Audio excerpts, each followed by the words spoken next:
And this evening, I have the honor of introducing a woman who has spent her life working for others. Governor Maggie Hassan received her BA from Brown University and a Juris Doctorate from the Northeastern School of Law.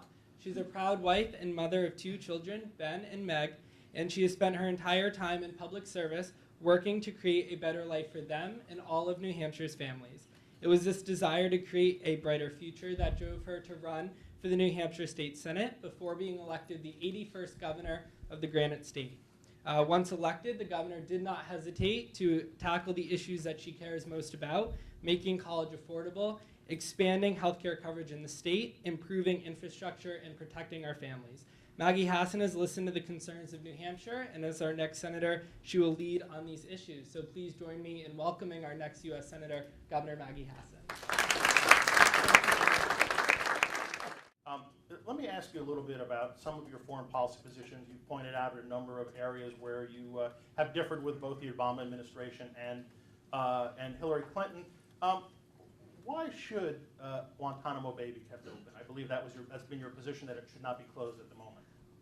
Well, my position is that the president's proposal to close Guantanamo does not address critical issues. Look, my first job as governor is the security of our state and the safety of our communities. And that, should I be elected to the United States Senate, the safety and security of the United States of America will always be my first priority. As governor, I've worked to make sure that we have more troopers on the road. I've worked to enhance our school safety plans, especially given the threat of homeland security and homegrown terrorism. I've worked to expand active shooter training for our law enforcement. I've worked to make sure that we have standards for cybersecurity in state government. We're training our state employees in cybersecurity, and we are getting rid of very outdated hardware and software that puts our cybersecurity at risk. And today I actually issued an executive order creating a coordinated approach and center in state government for cybersecurity. And I'm very proud to have stood up and fought for the New Hampshire National Guard, the best National Guard in the country, some of whose members are in harm's way as we speak, deployed overseas. So that's all by way of background about the way I would approach any proposal to close Guantanamo Bay. And the president's proposal doesn't address critical national security concerns, especially for someone in a governor's seat, about where you would transfer detainees if they are transferred into the United States, how you would protect security for citizens of the United States, how you would help the state where you might locate those detainees, for instance, and it didn't address how we protect our vital interests overseas if detainees are returned to foreign countries and how they would be prevented from returning to the battlefield. So for those reasons, I don't support the president's proposal, and I do differ with my party and Secretary Clinton on that. Do you have any concerns? We often hear the argument that it needs to be closed because it serves as kind of a recruitment tool for terrorists, that it's problematic having it open. Do you buy into that argument or no? I certainly have heard those concerns, but at the end of the day, we have to be able to protect the security of our country. And I obviously would examine other proposals to see if they met those security concerns. The two may not be mutually exclusive, but so far I haven't seen a proposal that would cause me to believe it's the right thing to do to close it. So after the attack in Paris, I thought it was appropriate for us to take a temporary pause in accepting refugees because the CIA and FBI directors had expressed concern about whether the vetting process was actually working the way it is set out to work. So a lot of people said, look, we have this very stringent vetting process, but 2 of our national security leaders said it isn't working the way it's supposed to work, both because of a lack of resources as well as a lack of intelligence in Syria, for instance. So I thought it was wise to take a temporary pause to do the kind of audit that you can do to determine how you might address some of those concerns from the FBI and CIA. It's also really important, as we address those concerns, that we remain true to our values. The last thing we want to do is allow terrorism to change what America stands for or change our spirit here at home. One of the things I've been very disappointed about is that it's now almost a year since Paris, and rather than actually working together in Washington to address the concerns so that we can have as strong a vetting process as possible, and so that we can continue to address our visa waiver program and other entryways into the country, what we've just seen is a continued partisan battle over this, and that shouldn't be how we approach national security issues like this one. But Jen asks, how do you plan on being ready to take on foreign policy issues? And in particular, maybe mention an issue or two that you really feel like you're sort of up to speed on.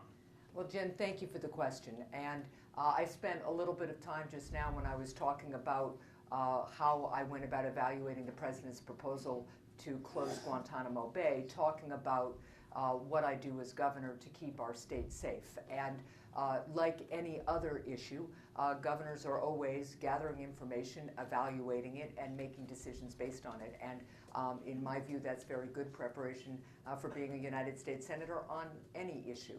I am really fortunate to, of course, talk with and get advice from Senator Jeanne Shaheen, who, as you know, is on the Foreign Policy Committee and on Armed Services. I also consult with national security and foreign policy experts in both political parties.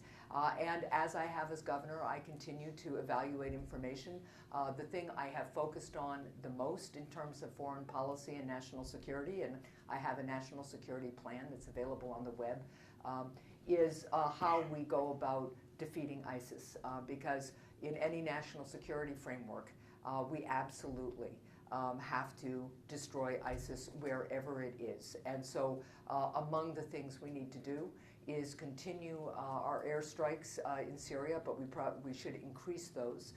We know that we have to continue to use our special operations forces to go after a command and control structure for ISIS, but also to do the support and training that they're doing in the field.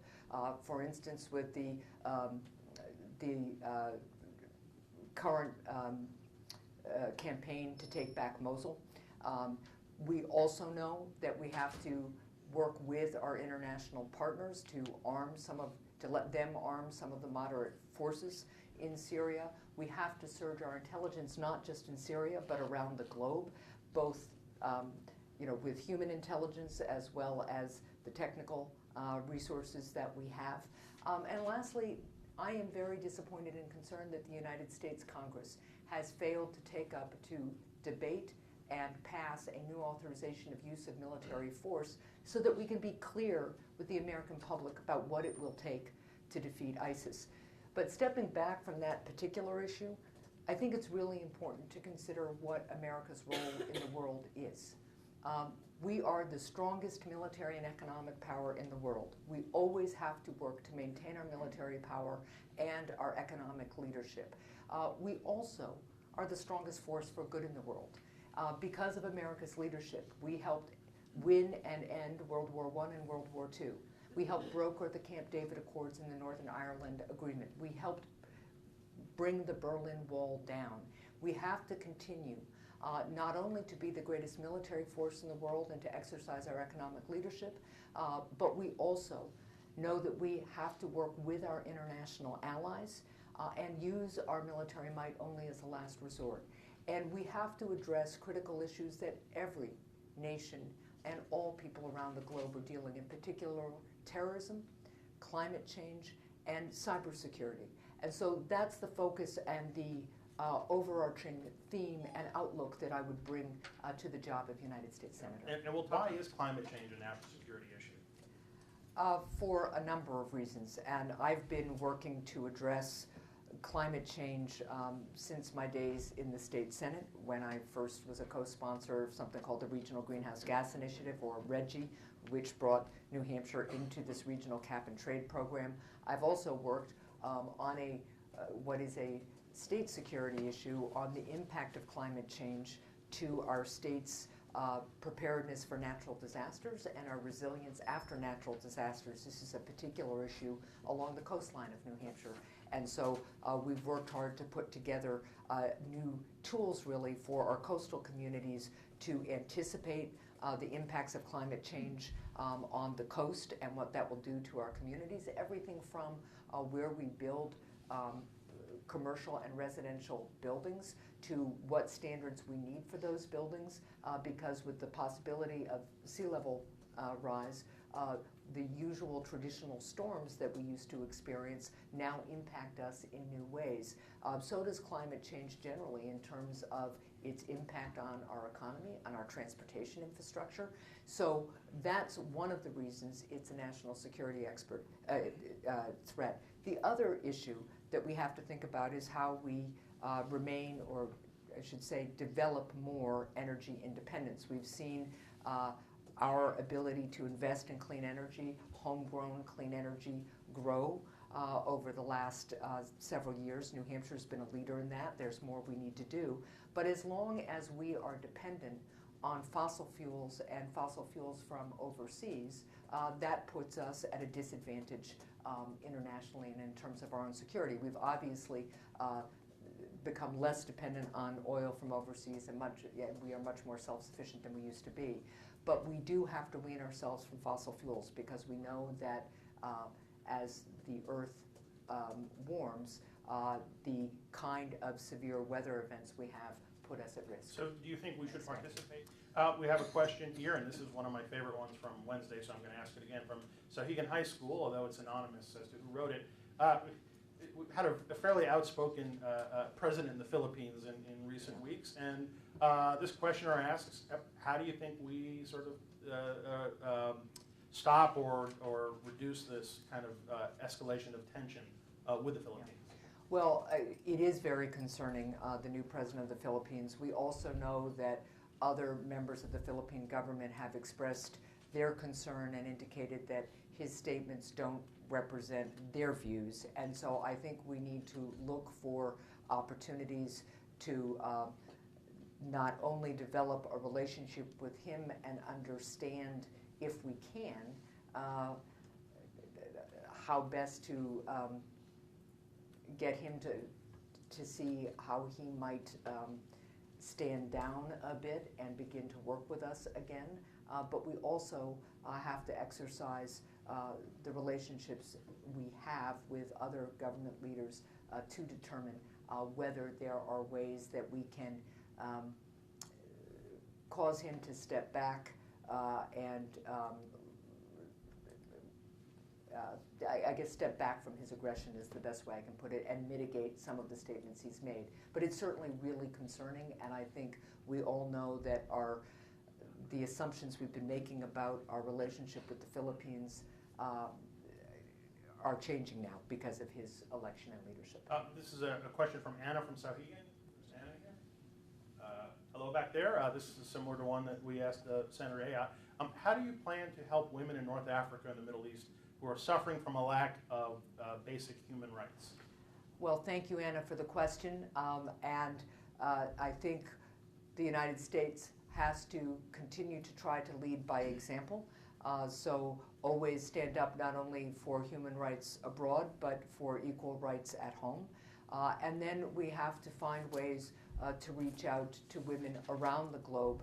I have always been proud of the fact that as First Lady, Secretary Clinton went to China and said famously, human rights are women's rights and women's rights are human rights.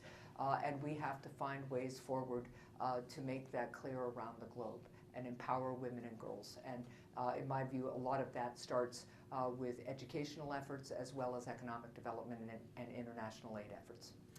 Sophie from Sauhegan High School. Hi, Sophie. Coming up with good questions today. She wants to talk about Russia in Syria, and I had a question as well. And I guess the question is, do you think we can work with Russia in Syria? If so, how? Or is it just simply too risky for us in terms of our commitments? Well, look, Russia has gone from being a country that expressed an interest in being constructive in Syria to a country that has potentially committed war crimes in Syria. So I think right now we have to consider what actions to take to hold Russia accountable for its behavior. I think we've seen an emboldened Vladimir Putin, partly and frankly because of Donald Trump's candidacy. He was obviously already and being aggressive when it comes to Ukraine, but now he seems emboldened to really take Assad's side, and the humanitarian crimes that have been committed in Aleppo as well as other places are deeply concerning. So right now, I think we have to get the facts, understand how to hold Putin and Russia accountable. I would like there to be the possibility that Russia is actually interested in being constructive in helping us, for instance, not only defeat ISIS in Syria, but plan for a post-Assad Syria, a stable post-Assad Syria. But right now, I don't see any sign of that.